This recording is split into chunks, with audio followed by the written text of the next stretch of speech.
আন্তর্জাতিক অপরাধ ট্রাইব্যুনালে সাবেক প্রধানমন্ত্রী শেখ হাসিনার বিরুদ্ধে মানবতাবিরোধী অপরাধের মামলায় সাক্ষ্য দিয়েছেন ডিজিটাল ফরেনসিক বিশেষজ্ঞ তানভীর হাসান জোহা, যিনি প্রসিকিউশন এবং তদন্ত দলেরও সদস্য।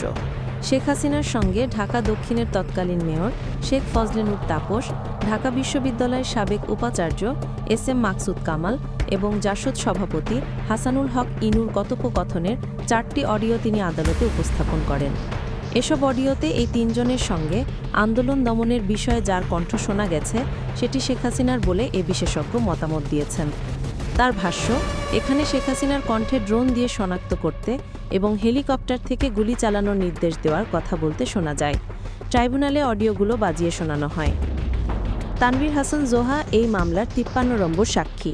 বুধবার আন্তর্জাতিক অপরাধ ট্রাইব্যুনাল 1-এর চেয়ারম্যান মোহাম্মদ গোলাম মুর্তজা মজুমদারের নেতৃত্বে 2 সদস্যের বেঞ্চ তার সাক্ষ্য গ্রহণ করেন। ট্রাইব্যুনালের আরেক সদস্য ছিলেন মোহাম্মদ মুহিতুল হক এনাম চৌধুরী। সাক্ষ্য শেষে শেখ হাসিনা এবং আসাদুজ্জামান কামালের রাষ্ট্রনিয়োক্ত আইনজীবী তাকে জেরা করেন। পরে প্রসিকিউটর মোহাম্মদ মিজানুল ইসলাম সাংবাদিকদের বলেন, এই সাক্ষী প্রসিকিউশনের এবং ইনভেস্টিগেশন এজেন্সির অন্যতম সদস্য। ওনার সাক্ষ্য দেওয়ার বিষয়বস্তু ছিল ডিজিটাল ফরেনসিক বিষয়ে যে ইনভেস্টিগেশন করেছেন তার কিছু অংশ। শেখ হাসিনার 3টি অডিও সম্বলিত সিডি জব্দ করেছেন, 3টি মোবাইলের সিডি জব্দ করেছেন। এই সাক্ষী ট্রাইব্যুনালে শেখ হাসিনার সঙ্গে তার নিকট আত্মীয় ঢাকা দক্ষিণ সিটি কর্পোরেশনের তৎকালীন মেয়র ফজলে নূর তাপসের একটি কথোপকথন, ঢাকা বিশ্ববিদ্যালয়ের সাবেক উপাচার্য এস.এম. মাকসুদ কামালের একটি কথোপকথন এবং হাসানুল হক ইনুর 2টি ফোনালাপের সিডি জমা দেন।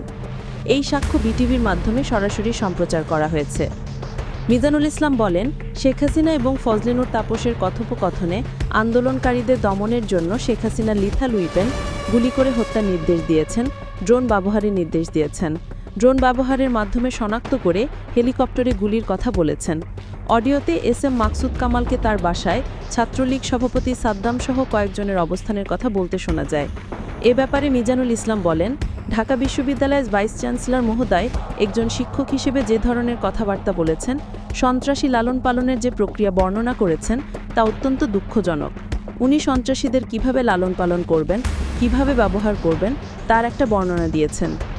শেখ হাসিনা এবং হাসানুল হক ইনুর কথোপকথন নিয়ে মিজানুল ইসলাম বলেন, এদেশে 71 সালে মানুষ যুদ্ধ করেছিল বিদেশি দখলদারের বিরুদ্ধে, যারা এদেশে মানুষের উপর বম্বিং করেছে, গুলি করেছে।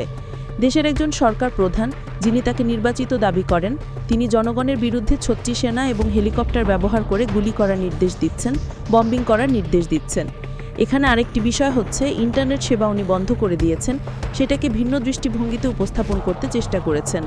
আরেকটি কাজ করেছেন, শেখ হাসিনা বলেছেন যে আমি বললাম একটা জিনিস পোড়াতে, ওরা পুড়িয়ে দিল সেতু ভবন, তার মানে আগুন দেওয়ার নির্দেশ উনিই দিয়েছেন, কিন্তু ওনার কাঙ্ক্ষিত জিনিস না পোড়ায় অন্য স্থাপনা পুড়ে ফেলা হয়েছে।